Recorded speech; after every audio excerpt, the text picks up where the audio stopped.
Hello and welcome to the Blood and Pigment channel. Today we're going to be talking about the Buccaneer's Companion, a product you can get for free from Firelock Games. I'm Joseph. I'm Guy. And I'm Dan.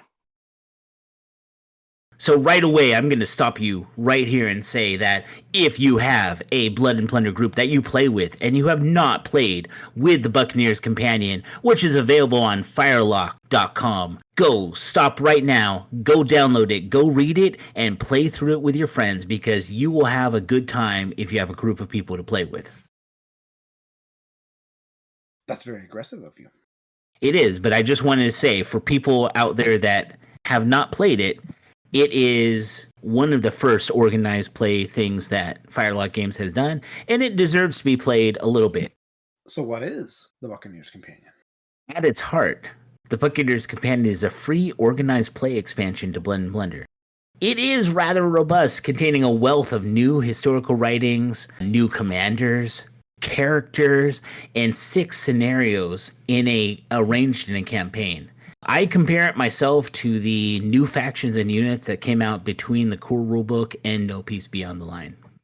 It is quite a bit of stuff for free, but yeah, it's a campaign with some cool stuff kind of around it, and it's the what's the historical campaign called?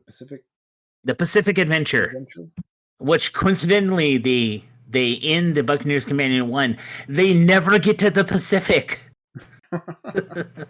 So we got the likes of William Dampier and Lionel Wafer and Basil Ringrose and John Coxon, that scoundrel.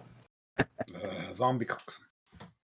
So we are alluding to it a little bit. Joseph and I played through this whole campaign with each other. This is really kind of a 2-person campaign, but groups can participate. Yeah, you kind of have to play the same person over and over again. You need to it's the English versus the Spanish, and you kind of need to do it the same person running the same side the whole time because you get perks or penalties at the end of a scenario that apply to the next scenario. And if you're kind of mixing and matching opponents, those perks and penalties might be different for a different player, which would be chaos. So it's kind of a 2-person thing, really, unless you want to forego some of the fun parts of the campaign. But the campaign has 6 scenarios that are linked. A nice variety of scenarios, I would say. Got some land, got some sea, got some big ship, got some small ship, got some cavalry, got some infantry, got some artillery, a lot of different things.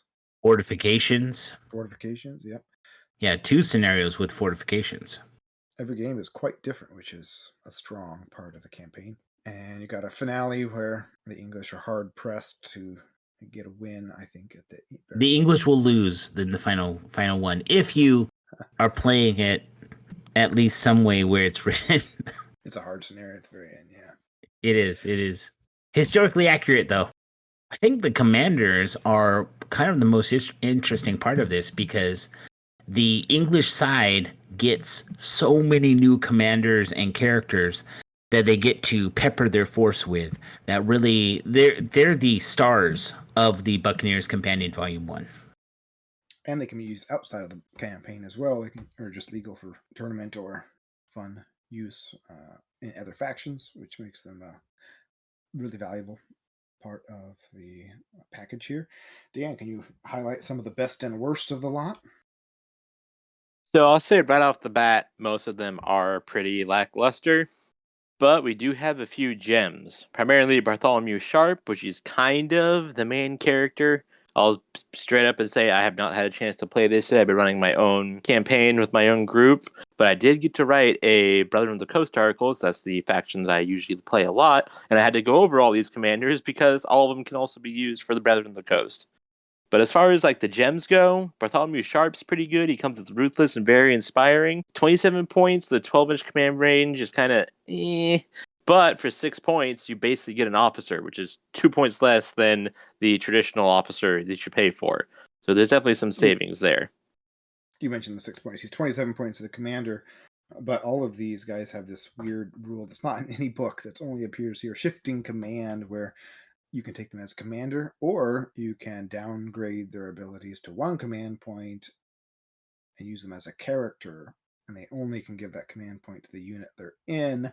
and no commander can command that unit. So it's kind of like this renegade unit that's under the command of this one guy for really cheap. So yeah, Bartholomew Sharp with 1 command point, but still has Ruthless and very inspiring. So he only affects his own unit for 6 points. That's another fun part of this campaign, that new rule, new cheap characters. Basically.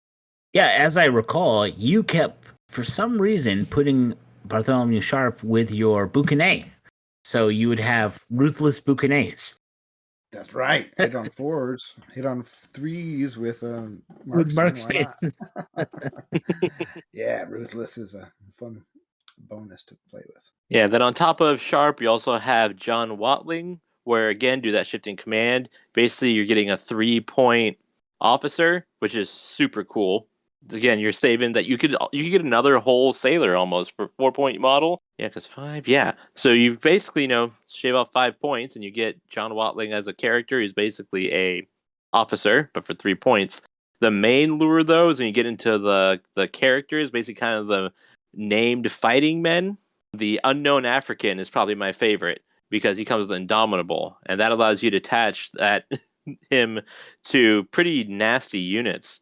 Yeah, so he takes a fatigue off at the beginning of his activation, which is really strong. It's even better than tough. And he can go on. He can be included in English Buccaneers, French Buccaneers, and Brethren of the Coast. So he's a very flexible character. It's a fun history behind him too. Yeah, I mean, stick him with one of your, Let's Enfant Purdue, Forlorn Hope, Enter Ploeg, any of your really nasty units you want to get in close and keep fatigue off of, he will fit right at home with them. Indomitable is a hard rule to come by, so buying it for 3 points is pretty awesome. Yeah. And there is we haven't mentioned yet, but there's a package of a bunch of cards for the commanders, and then 3 unique sculpts, including the Unknown African sculpt. So you can have a unique model for him. Pretty cool. Yeah. They're really good models, too. It gives you a kind of a commander-looking one who has a musket, and the African one who also has a musket. I'm going to throw this out there. If you ask really nicely, we might be able to send you a set of those models. I still have a bunch of extras from a contest we did a while back. But if you live outside the U.S., you'll have to pay postage. It's very generous of you. Fair enough. Plus $100 for the trouble of the international shipping. So those are the highlights of the commanders. There's a couple stinkers, like John Cox, and costs 25 points, and he has inspiring and high standing. It's not very inspiring at all, is it? He's uniquely terrible. And he comes up a lot in the campaign, which is vexing as an English player. Edmund Cook, I think, is worse. He's only 10 points as a commander, but he has poor leadership, so that means only half of his command points works at any one time, which that's very annoying. Well, he costs less than half, so he's technically better. Yeah, he is. So these are the English commanders. How about the Spanish? The Spanish get nothing new in this campaign. And even as the Spanish commander, you will not play. They get a couple named commanders that are already in the game, but you don't play them for the same scenario back to back. That's because each named Spanish commander that participated in the Pacific Adventure never fought the Buccaneers more than once. They either died or fled each time. Yeah, this kind of follows the English adventure, and the Spanish guys are just chopped liver, I guess. They're there to be a worthy opponent. You also, as a Spanish, which I played as a Spanish, you will change factions. You will either be the Spanish militia or you will be the Armada de Barlovento. Those are your 2 factions, and you have to enjoy playing them, which I do. So do you want to go over some of the different scenarios that you play through in this? All 6 of them? If we can control ourselves and not be too long, yeah. Yeah. Well, the first one is Portobello. You played this a couple times. Tell us about it. I've played this scenario myself twice, once as the English and once as the Spanish, both times using the suggested historical forces. This scenario is a meat grinder for the English. The Spanish get a huge number of milicianos, they get cavalry, they get a light cannon as well, they get lanceros, which are really fun, so they get to use their lay in wait ability with the lanceros. And the English get 27 models against the Spanish over 50. And they English have to run to the middle of the board, find out which house the prize is in, and drag it back to their side. It's really hard for the English to win with this because the Spanish can just overwhelm them with numbers right away, and that happened each time. The first time I played it, I was doing the typical Buccaneer strategy, which is stay in cover near the edge of the board where you deployed, and use your superior musketry to exact, prices in blood on your opponent. And my opponent just walked Milicianos up with a unit of Milicianos covering the ones behind them and just charged me on the edge of the board. It was a slaughter. Like I had my freebooters, they used their sidearm pistol on a cavalry charge that whipped around, and then there was a Milicianos charge that they were engaged in that they didn't have any sidearm or musket balls to do a defensive shot on. And then there was another Milicianos that had only 4 men left, but they also finished off the freebooters. It was a slaughter. The game that I played with you, Joseph, it happened almost the same way. You got stuck in a little courtyard, and I killed about half of your units in that courtyard before you had your command unit grab the prize and drag it out before I think being you got it to your command area, but I think you only had 2 men left. Yeah, my entire force was almost killed. To my credit, I did get the prize and got it back, but yeah, it was a bloody mess. Plunder is a hard scenario anyway. But when you talk about the Spanish being underpowered, but in this case, if you outnumber your enemy 2-1, and as the English you have a worthless do-nothing commander for 25 points. This one's a hard one. The next one is a sea battle, the Avio di Aviso Portobello. This is a very interesting one. Kind of weird, though. So you start out with a Spanish flute and a very underpowered English sloop. There's like, 10 guys or 14 guys? Not very many guys on it, using the suggested list, which each scenario has a historical force list and then a create your own kind of guideline list, so you can use different factions if you want. There's 13 models on the sloop. 13 models on this versus like 30 on the sloop. Then halfway through the game, a English frigate comes into play. So the first half of the game, the English are drastically outnumbered, very badly outnumbered, and then halfway through the game, the Spanish become very outnumbered. So it's a very different dynamic. But the weird thing about this scenario, there's a bonus if the English take out the entire Spanish crew ship. The whole 38 models. The whole 38 models with their 13 men on the flute, which is the sloop, which is, I crunched some numbers on it, and it's nigh on to impossible to do that, which a little puzzling, but found it easier for the English. That was refreshing after getting ground to pulp at Portobello. But a very different sea scenario. It was fun. Yeah, it was. It was different. It was asymmetrical forces, which I like games like that. Yeah. The next one is Santa Maria, which was one of the longest games of Plunder I've ever played. We built our own forces for this, didn't we? Yeah, we made a 500-point game that was almost close to the historical numbers they used for this battle.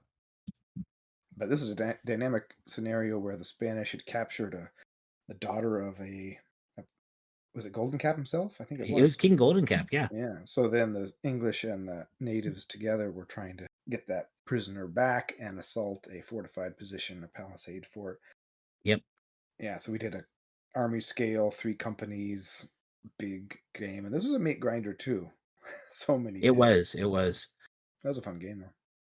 My favorite point, even from the defensive position, my favorite point was in the second to the last turn, your Buccaneer had shot against my Milicianos that was fortifying a wall, and you got 8 shots against those Milicianos, and I didn't save a one of them.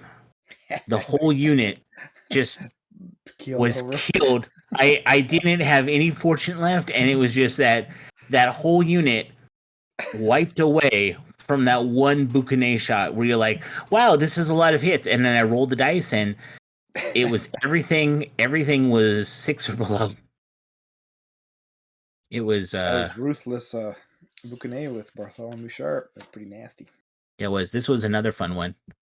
Panama Perico is another sea battle. I really enjoyed this one. It's a whole fleet. I think we made up our own list for this one as well, or did we? Yeah, we did. We made our own list. Okay. We pushed the points to 400 because we'd just done the 500 point list, so might as well do one a little bit less. But the forces are pretty big in the historical list, 300 each. This is a bunch of canoes, English buccaneers and canoes, versus the Spanish Armada. And the historical list gives it as bark, 3 barks, but we played corvette, sloop, and tartana. But yeah, 400 point game we played. I had 7 canoes and a piragua. It was a lot of boats to manage. I really enjoyed this one. I think I lost it, but I came close. The commander, the Spanish kit Peralta, is really fun. Yeah, Peralta made it so all of the marineros in all of the ships got tough instead of ruthless. So I had tough cannon crew, which were just on swivels the whole time, but it was a lot of fun. Yeah. The next one, La Serena, I still have nightmares about. This is where the English use their combined cavalry to try routing the Spanish. The Spanish use their combined cavalry to try routing the English, and I lost so many horses this game. You made your own list for this too. The historical scenario was all cavalry. The historical lists are a little bit merciful to you and give you some hostigadores as well, because cavalry are expensive. Fielding a 30 cavalry is a major economic investment for a player. Mm-hmm. But it was a very different game. You almost ran me over, but I had my guys just close enough where they could defend each other from a charge, and I knocked your charge back, and then basically shooting fish in a barrel that at some point. The cavalry are so easy to kill. This is also where you found out the secret of sea dogs with muskets are actually good. So it's better to get more of sea dogs with muskets than just freebooters and be outnumbered 2 to 3 to 1. Yeah. And then the final scenario, number 6, Eureka. This is where English walk into a town looking for treasure, and there's a fort that they try to take, but they aren't really organized, and they don't really have any equipment to take a fort. They just bumble around and get shot to death, which is kind of what I tried very hard to take that fort. You did. We added a couple after reading the awesome historical outlines or narratives that Benderson Little has written for this campaign. We added a couple things to it. There was the help the English, which still didn't help. We had Spanish civilians with which the English kind of trotted out in front of them so they wouldn't get shot, which the Spanish just shot them anyway. Yep. So we added that. That was really fun. I like that. Trying to race up to we used a stone tower fort for this fort, which is very strong.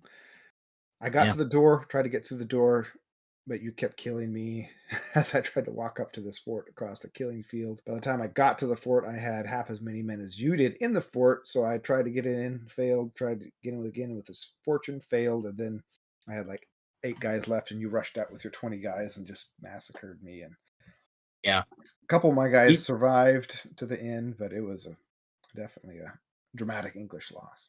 Yeah, you had your Buccaneers with Bartholomew Sharp position in one of the houses, and I couldn't unseat them from that house. They were just there the whole game until I just got a couple cannon shots on it. It was a fun game as well. It's a little bit anticlimactic for the end of the campaign. Narratively, you want the end of the game to be heroic and exalted, but history rarely tells that story. So yeah, it was a pretty lackluster battle for the English in the history. They kind of just bumbled around and didn't really get a lot done and then left after taking quite a few casualties.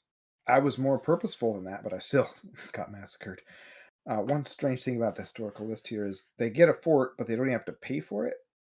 Yeah. So not only do they outnumber the English drastically, but they get a free fort, which is quite strong, and the English Yeah. have to assault it. So That's some of why the we gave your forces the free. If I may, looking at it right here, looking at, the setup and everything, I would almost caution don't use the stone tower fort. Use the regular structure to represent a fort because that stone tower fort is already pretty strong. Especially with no explosive upgrades, I would argue that's almost dang near impossible to take. Yeah. you are right. It takes a miracle. I brought climbing equipment and I got zombie cocks, and we He called him died zombie so many cocks because he times. died almost every game and he kept coming back. I got him up, I grappled the top of the fort and I charged up, and I had like 2 men left in the unit, They and he just just got died. shoved and splatted on the ground below. Yeah. But I did You make got the there. assault. You got there. That was the important part. I did. So that kind of brings up the point. Some of the historical lists are not very well balanced. Some of them have a couple errors in them too. This is a free product, and it was made. A couple different people worked on it over a long period of time before it got released. And it got released in 2020 during the whole nightmare, kind of a Yeah, it was mess released of in March of things. 2020. Yeah, but there are some errors. Some of the point costs are incorrect. I don't think the historical lists are all that balanced considering the scenarios that are being presented. And sometimes that's historical, but sometimes it just doesn't make for the most enjoyable experience. So, and another point, some of the Spanish historical lists are very demanding to the players. A lot of them Yep. have 32 milicianos required. And a lot of people, I don't have 32 milicianos, and I've been playing French or Spanish for 5 years. So, The La Serena is kind of the worst one because it wants you to have 28 cavalry models. and if my math is correct, that's going to cost you more than $200. So yeah, it's kind of hard making a historical scenario that is easy for people to pick up and balance. There's a lot of things going on there, but be aware that some of the scenarios are not the most balanced.